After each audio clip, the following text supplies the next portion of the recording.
Hello students, हम लोग work and energy chapter पढ़ रहे हैं और इस चैप्टर में जिस पर्टिकुलर फिजिकल क्वांटिटी का डिस्कशन हम कर रहे हैं this is work done. Is it okay? तो ये जो वर्क डन है इसका फॉर्मूला आपके सामने लिखा हुआ है, this is F S cos theta, और इसमें पॉजिटिव और जीरो वर्क डन का डिस्कशन हम कंप्लीट कर चुके हैं। तो आज की क्लास में जो वर्क डन का डिस्कशन हमें करना है this is negative work done. कौन से वर्क डन का डिस्कशन हमको करना है? हमें करना है नेगेटिव वर्क डन का डिस्कशन। अब ये जो नेगेटिव वर्क डन होता है ये कौन सी कंडीशन में होता है? याद रखिएगा, मैं बार बार आपको याद दिला रही हूं क्योंकि इसमें आप कंफ्यूज हो जाते हैं। As you are classifying this work done into 3 categories, positive, negative and zero. After this classification that it is positive, negative and zero as well, but then also work done is a scalar quantity. इस बात को आप भूलेंगे नहीं। Is it okay? तो ये जो negative work done है, इस नेगेटिव वर्क डन की वैल्यू कब नेगेटिव होती है, मतलब आपके वर्क डन की वैल्यू कब नेगेटिव होती है, सुनिएगा उसे ध्यान से। If the value of theta is 180 degree, do you know this theta? I hope you all know about it. This theta is the angle between force and displacement. किसके बीच का एंगल है ये? फोर्स और डिस्प्लेसमेंट के बीच का angle है ये theta. And if this angle is of 180 degree, then you should all keep it in mind that the value of cos 180 degree is -1. cos 180 degree की वैल्यू कितनी होती है? -1। Is it okay? And in that condition अगर आप work done का formula देखो तो क्या फॉर्मूला होता है वर्क डन का? F into S into cos 180। Is it okay? और cos 180 की वैल्यू कितनी है? -1। तो वर्क डन की वैल्यू कितनी हो जाएगी? F into S into -1, that means work done is equal to -F into S. So this is the value of negative work done. और ये वैल्यू हमको कैसे मिलेगी? नेगेटिव वर्क डन के हमारी डेली लाइफ में कौन से एग्जाम्पल्स हैं, सुनिएगा ध्यान से। हम इसका एग्जाम्पल फर्स्ट लिखने जा रहे हैं। कौन सा फर्स्ट एग्जाम्पल है? फॉर एग्जाम्पल, वैसे तो मेरे हाथ में मार्कर है but you just imagine that मेरे हाथ में मार्कर नहीं है, एक बॉल है। Is it okay? क्या है मेरे हाथ में? बॉल। या किसी ये बॉय के हाथ में एक बॉल है। Is it okay? This is a boy and he is having a ball in his hand. क्या है इसके हाथ में? Ball. And suddenly he throws this ball in the vertically upward direction. इस बच्चे ने बॉल को कौन सी डायरेक्शन में फेंका? वर्टिकली अपवर्ड डायरेक्शन में। Is it okay? आ गई बात समझ में? तो इस बॉल का डिस्प्लेसमेंट कौन सी डायरेक्शन में हो रहा है? वर्टिकली अपवर्ड डायरेक्शन में। और इसके ऊपर, बॉल के ऊपर फोर्स ऑफ ग्रेविटेशन कौन सी डायरेक्शन में लग रहा है? डाउनवर्ड डायरेक्शन में। तो इसके बीच में एंगल कितना हो गया? थीटा 180 डिग्री। अब अगर मैं आपसे बोलूं कि calculate the work done in this case, then this is the value of work done in this case. Is it okay? And in this case the work done will be negative. कैसा होगा work done? Negative work done हो जाएगा। आ गई बात समझ में? तो आप यहाँ पर लिखेंगे, क्या लिखेंगे? When any body, कोई भी, is it okay? When any boy, any body, any girl, जो लिखना चाहो आप लिखो, throws any object, throws any object, बहुत ध्यान से देखिएगा, throws any object in vertically, कौन सी डायरेक्शन है? in vertically upward direction. Is it okay? in vertically upward direction, then the work done by force of gravitation is negative.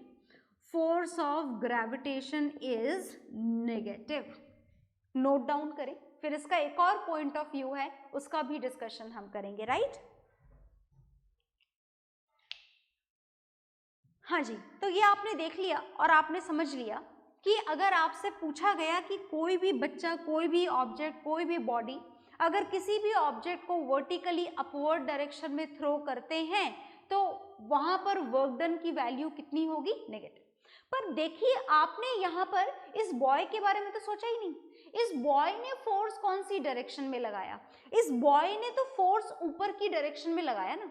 अगर आपसे बोल दिया जाए कि कैलकुलेट, है ना, आपसे क्या क्वेश्चन पूछा जाए, आपसे क्वेश्चन पूछा जाए इसी वाले केस में that calculate the work done by the boy.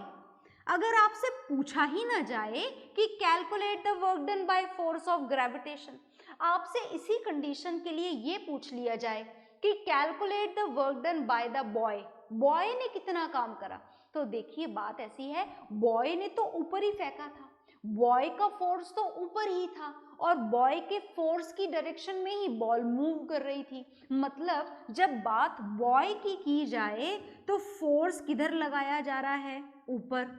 Ball का डिस्प्लेसमेंट भी किधर हो रहा है? ऊपर। मतलब थीटा की वैल्यू कितनी है? 0 डिग्री। मतलब वर्क डन कितना होगा? F into S, that means positive work done will be done. तो देखिए कंडीशन सेम है, बॉल को ऊपर फेंका जा रहा है, पर अगर आपसे पूछा जाए what is the work done by force of gravitation, then your answer is negative. अगर आपसे पूछा जाए calculate the work done by the boy by the force applied by the boy, in that condition work done will be positive. So with this example it should be very clear to all of you that the work done for the same case may be different. It depends on the force, that which force is considered, कौन सा force आप यहाँ पर पढ़ रहे हैं, कौन से फोर्स के बाद में किस फोर्स के हिसाब से कैलकुलेशन की जा रही है, only that will decide the type of work done, whether it is positive, negative और जीरो। तो आप इस सेकेंड केस को भी नोट डाउन कर लीजिए। ओके,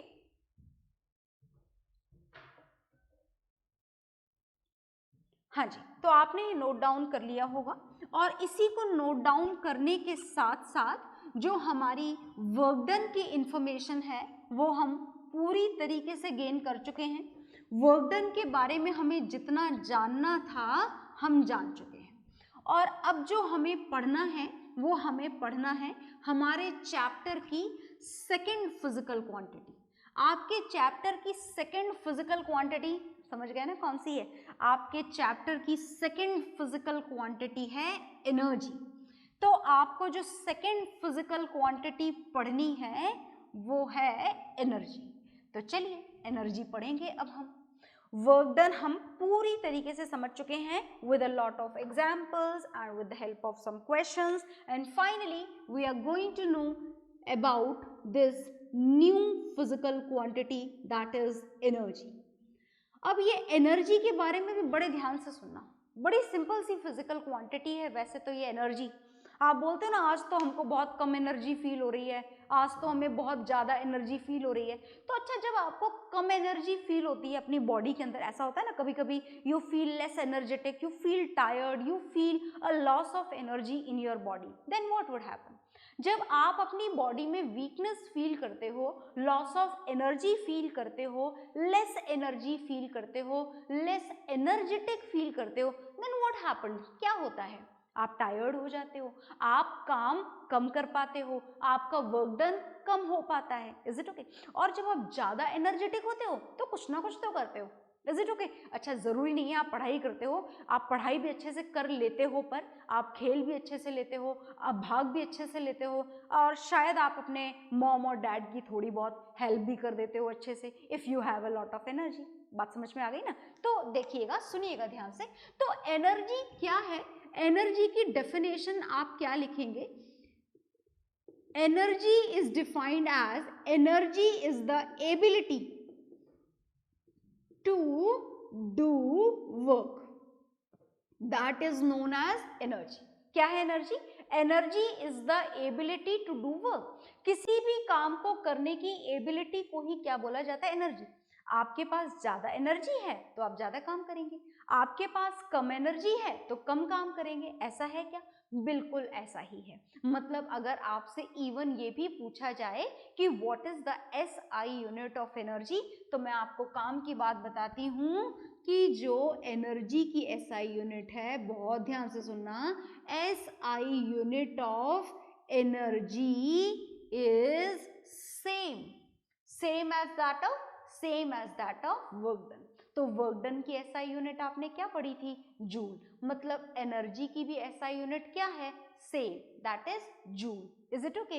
तो SI unit of energy is joule, same as that of the work done. तो क्या और भी कोई सिमिलैरिटी है? Yes, one more similarity is there. As the work done is a scalar quantity, this energy is also a scalar quantity. Energy भी कैसी quantity है?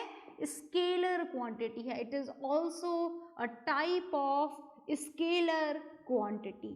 ये भी कैसी क्वांटिटी है?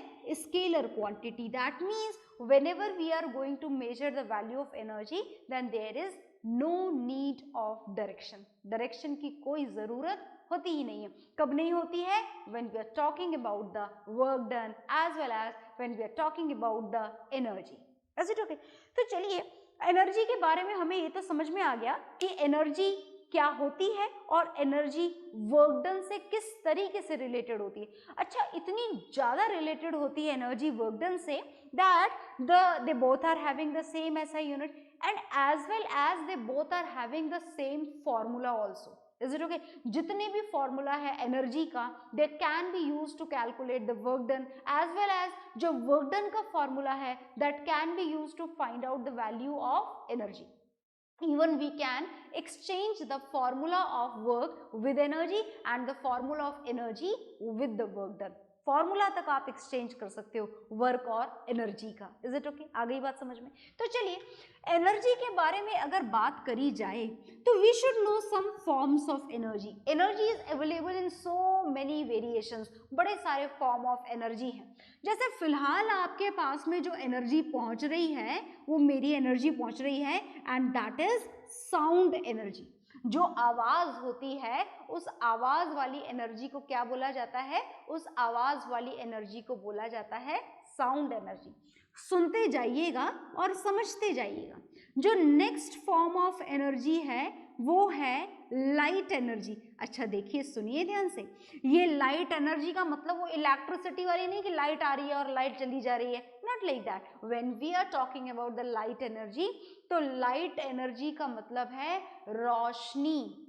Is it okay? आ गई बात समझ में? जब आपको रोशनी मिले, सनलाइट से मिले या ट्यूबलाइट से मिले या कैंडल लाइट से मिले या बल्ब से मिले, what ever the source of energy is, if it gives you the light then it is known as light energy. Is it okay?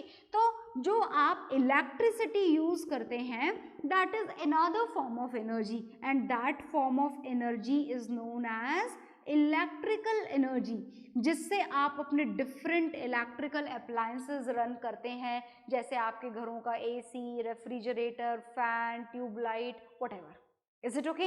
It depends on the electrical appliances, but when we supply a particular energy to them, then only they are going to run, and the energy which is required to run them is electrical energy. कौन सी energy आपको supply करनी पड़ती है? Electrical energy. ये जो मैं बता रही हूँ ना, ये बड़े काम की बातें हैं, as it is required for the transformation of energy. तो बहुत ध्यान से सुनिएगा कि कौन सी एनर्जी किस में स्टोर होती है। Is it okay? And this is the most important form of energy जो अक्सर करके हम भूल जाया करते हैं, केमिकल एनर्जी। हम भूल जाया करते हैं कि केमिकल एनर्जी किस में प्रेजेंट होती है। तो आपको यहाँ पर याद दिलाने के लिए हम लिख भी देते हैं, जो एनर्जी आपके खाने में स्टोर्ड होती है वो कौन सी एनर्जी होती है? केमिकल एनर्जी होती है। फूड के साथ साथ जो फ्यूल आप काम में लेते हैं, फ्यूल का मतलब तो समझ गए ना, फ्यूल का मतलब हो गया पेट्रोल, हो गया फ्यूल का मतलब हो गया डीजल, फ्यूल का मतलब हो गया coal. So the energy which is stored in all these, है ना, पेट्रोल, डीजल, फूड, फ्यूल, है ना। अच्छा, एलपीजी, एलपीजी जानते हो ना, मैं लिख नहीं रही हूँ, याद रखिएगा, लिख ही देते हैं, चलिए आपको अच्छे से याद रहेगा। कोल के साथ साथ एलपीजी, एलपीजी समझते हैं ना आप, liquefied petroleum gas, the gas which is use for the cooking purpose in your kitchen.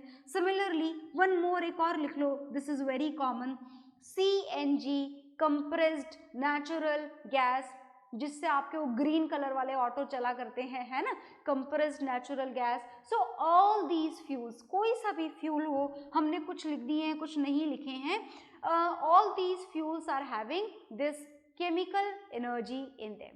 Even the plants prepare this chemical energy only by the process of photosynthesis. photosynthesis process के through plants भी कौन सी energy बनाते हैं, यही वाली energy बनाते हैं।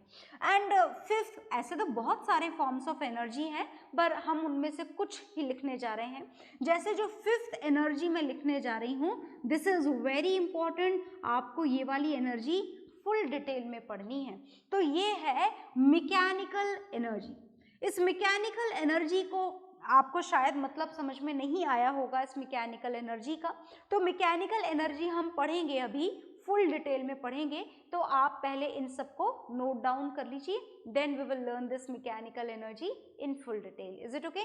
Note down the definition of this energy as well as all these examples, especially the forms in which this chemical energy is available in the nature. Okay?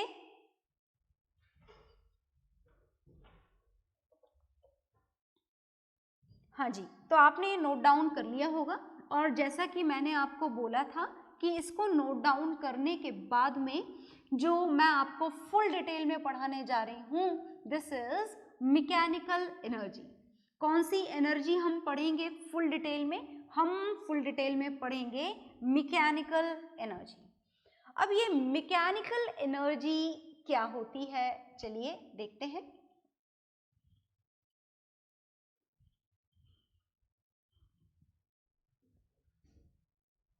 हाँ जी, सुनिएगा ध्यान से, हम पढ़ने जा रहे हैं मैकेनिकल एनर्जी। मैकेनिकल एनर्जी का मतलब क्या होता है?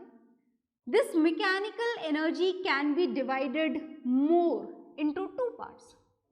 हम इस मैकेनिकल एनर्जी को कितने पार्ट्स में डिवाइड कर सकते हैं? टू पार्ट्स में डिवाइड कर सकते हैं। एक तो होती है potential energy. Is it okay? Potential energy, बहुत ध्यान से सुनना, this topic is completely new for you all, तो listen to me very carefully. This mechanical energy can be classified into two types. First is potential energy and second is kinetic energy. देखिए, to type में कुछ इस तरीके से divided है कि अगर आप किसी भी बॉडी की टोटल मैकेनिकल एनर्जी कैलकुलेट करना चाहें, in that case you have to find out the sum of these two. अगर आपसे बोला जाए calculate the mechanical energy of this body, तो in that condition this sum has to be calculated, the sum of potential energy and kinetic energy. Is it okay? तो सुनिएगा ध्यान से, potential energy और काइनेटिक एनर्जी को ध्यान से सुनिएगा। पोटेंशियल एनर्जी किसी भी बॉडी के अंदर उसकी पोजीशन के कारण होती है, due to its position. Is it okay? और काइनेटिक एनर्जी किसी भी बॉडी में उसके मोशन के कारण होती है। मुझे नहीं लगता कि आपको मेरी बोली हुई बात समझ में आई होगी, पर धीरे धीरे समझ में आएगी जरूर, सुनते जाइएगा ध्यान से। जैसा कि मैंने बोला कि पोटेंशियल एनर्जी पोजीशन के कारण होती है ना? पोजीशन के कारण का मतलब, पोजीशन के कारण का मतलब सुनिएगा, एक होती है ग्रेविटेशनल पोटेंशियल एनर्जी। कौन सी energy? Gravitational potential energy. Is it okay? ये ग्रेविटेशनल पोटेंशियल एनर्जी का मतलब क्या होता है? ये कौन सी पोजीशन के कारण बॉडी के अंदर प्रेजेंट होती है? Gravitational potential energy. Gravitational potential energy is present in the body only because of its height. कोई सी भी चीज को अगर आप उठाकर ऊपर रख दो, तो मतलब कि उसके अंदर कौन सी एनर्जी प्रेजेंट है? Potential energy. Is it okay? जैसे ये मार्कर मेरे हाथ में है, definitely it is at some height from the surface of ground. ये जमीन से एक पर्टिकुलर हाइट पर प्रेजेंट है, और अगर ये जमीन से किसी हाइट पर प्रेजेंट है, इसका मतलब कि इसके अंदर कौन सी एनर्जी है? Gravitational potential energy. आ गई बात समझ में? आपके रूम में फैन लगा हुआ है, is it okay? Ceiling fan, is it okay? वो भी एक पर्टिकुलर हाइट पर प्रेजेंट है, मतलब उसके अंदर भी कौन सी एनर्जी है, पोटेंशियल एनर्जी। तो all those things which are present at some height from the surface of earth, they are definitely having this gravitational potential energy in them. Is it okay? और धीरे धीरे आपको समझ में आएगा। पर एक और पढ़िएगा, जो सेकेंड टाइप की पोटेंशियल एनर्जी है, this is elastic potential energy. अब ये इलास्टिक पोटेंशियल एनर्जी कौन सी पोटेंशियल एनर्जी होती है? देखिए, ये बात तो आप पहले ही जान चुके हैं कि पोटेंशियल एनर्जी सिर्फ और सिर्फ बॉडी की पोजीशन के कारण होती है। तो पहली आपने जानी ग्रेविटेशनल पोटेंशियल एनर्जी बॉडी में कब प्रेजेंट होती है, when it is at some height. दूसरी है इलास्टिक पोटेंशियल एनर्जी, ये कब होती है, जैसे आपके पास में एक रबर बैंड है, इज इट ओके, उस रबर बैंड को आपने पकड़ के ऐसे बिल्कुल जितना खींच सकते थे खींच दिया, बस तोड़ना नहीं है, इतना नहीं खींचना है, इज इट ओके। तो आपने जब उस रबर बैंड को स्ट्रेच कर रखा है, तो स्ट्रेच पोजीशन में एनर्जी होती है ना, और उस एनर्जी का अंदाजा हमें तब लगता है जब हम उसे एक हाथ से छोड़ देते हैं और हमारे दूसरे हाथ में चोट लग जाती है। ऐसा करा है ना आपने? आई होप ऐसा किया होगा, और नहीं किया तो मत करना वरना लग जाएगी। Is it okay? तो elastic potential energy is present only and only in the elastic materials. कौन से मटेरियल में प्रेजेंट होती है ये? इलास्टिक मटेरियल्स में प्रेजेंट होती है, जिनको आप ऐसे पकड़ के खींच सको, स्ट्रेच कर सको। And this elastic potential energy is present in the elastic material only in their stretched position. जब तक आप खींच कर रखते हो तब तक उनके अंदर ये वाली एनर्जी प्रेजेंट होती है। आ गई ना बात समझ में? तो हम कौन सी एनर्जी पढ़ रहे हैं? दो एनर्जी हमने पढ़ ली है, पोटेंशियल एनर्जी के दो फॉर्म्स हमने पढ़ लिए हैं। तो आपको समझ में आ गया है कि पोटेंशियल एनर्जी किसी भी बॉडी में उसकी पोजीशन के कारण होती है, and according to different position this potential energy has been classified into these two types. First is gravitational potential energy and second is elastic potential energy. Gravitational potential energy is only present in a body when it is at some height. किसी भी चीज को उठाकर आपने नीचे से उठाकर ऊपर रख दिया है, तो आप बोल सकते हैं कि उस ऊपर रखी हुई चीज के अंदर कौन सी एनर्जी होती है? Gravitational potential energy. और किसी भी खींच सकने वाली चीज को अगर आपने स्ट्रेच कर दिया है, जैसे बो एंड एरो या फिर कोई रबर बैंड, तो उस स्ट्रेच्ड पोजीशन में उसके अंदर कौन सी एनर्जी होती है? Elastic potential energy. आ गई ना बात समझ में? अगर हाथ में नॉर्मल रबर बैंड है तो क्या उसके अंदर इलास्टिक पोटेंशियल एनर्जी होगी? नहीं। अगर कोई चीज जमीन पर बिल्कुल लेटी हुई है, कोई हाइट है ही नहीं उसकी, तो क्या उसके अंदर ग्रेविटेशनल पोटेंशियल एनर्जी होगी? नहीं। No energy will be there. आ गई बात समझ? No gravitational potential energy will be there.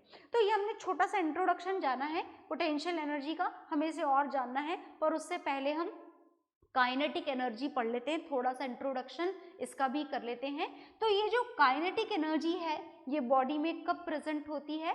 Kinetic energy is present only due to the motion of a body. तो अगर कोई बॉडी रेस्ट में है तो आप बोलेंगे कि it's kinetic energy is zero.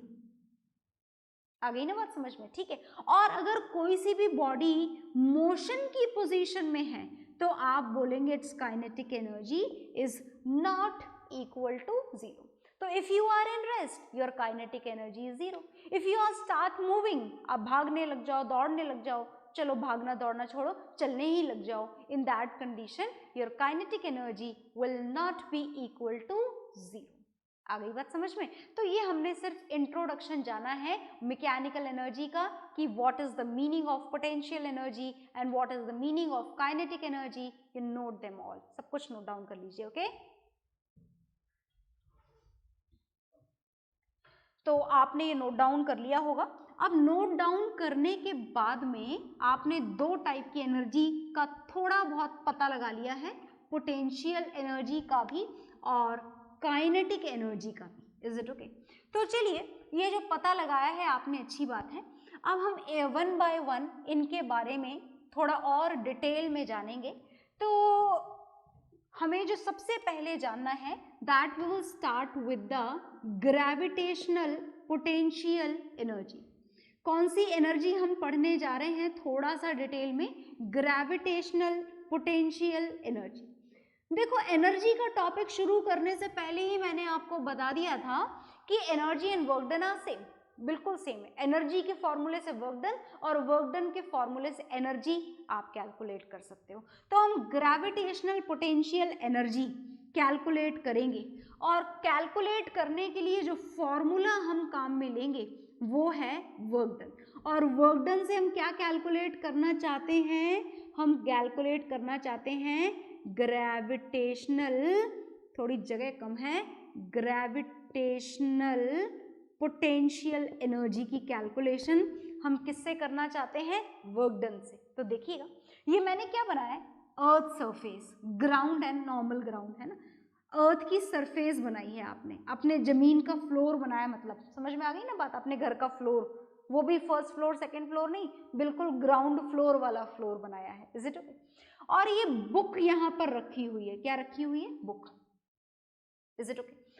आपने ये बुक उठाई और बुक उठा करके इस पर्टिकुलर हाइट पर रख दी, है ना। ये बुक थी, कहाँ पर थी ये बुक, बिल्कुल जमीन के फ्लोर पर, और आपने इस बुक को उठाकर यहाँ पर रख दिया। तो क्या आपको उठाकर रखने में काम करना पड़ा, बिल्कुल वर्क डन करना पड़ा। वर्क डन का फॉर्मूला क्या होता है, F into S into cos theta. आ गई ना बात समझ में। अब आपने जो फोर्स कैरी करा, फोर्स का फॉर्मूला याद है ना, आपने उठाकर नीचे से इसको ऊपर रखा। Is it okay? तो नीचे से ऊपर रखते वक्त जो आपने फोर्स लगाया that will be equal to the weight of the book. Book के वेट के बराबर फोर्स आपको लगाना पड़ा। तो m इंटू ए फोर्स का फॉर्मूला होता है, आपको पढ़ा हुआ है आप लोगों ने forces and laws of motion में। और ग्रेविटेशन में ये भी पढ़ा है कि जब और कोई एक्सिलरेशन ना लग रहा हो then which acceleration is actually acting on it, this is g। और डिस्प्लेसमेंट कितना कवर करा इस बुक ने, ये हाइट कवर कर ली, h height, this is the distance covered by the book. So m into g into h. और theta कितना है यहाँ पर, आपने ऐसे ऊपर पुश करा बुक को, फोर्स भी ऊपर लगाया और डिस्प्लेसमेंट भी ऊपर हुआ, that means force and displacement they both are in the same direction. So the value of theta is 0 degree and cos 0 is 1. cos 0 की वैल्यू कितनी लिखेंगे हम, 1 लिखेंगे। मतलब यहाँ पर ये वर्क डन का फॉर्मूला हो जाएगा m into g into h as the value of cos 0 degree is 1 and this is equal to the gravitational potential energy। ये कौन सी एनर्जी है, gravitational potential energy। So in this way the gravitational potential energy can be calculated by the formula of work done and now it is equal to m into g into h। तो आपको potential energy का formula क्या मिल गया, m into g into H. तो आप इसको note down कर लीजिए। ओके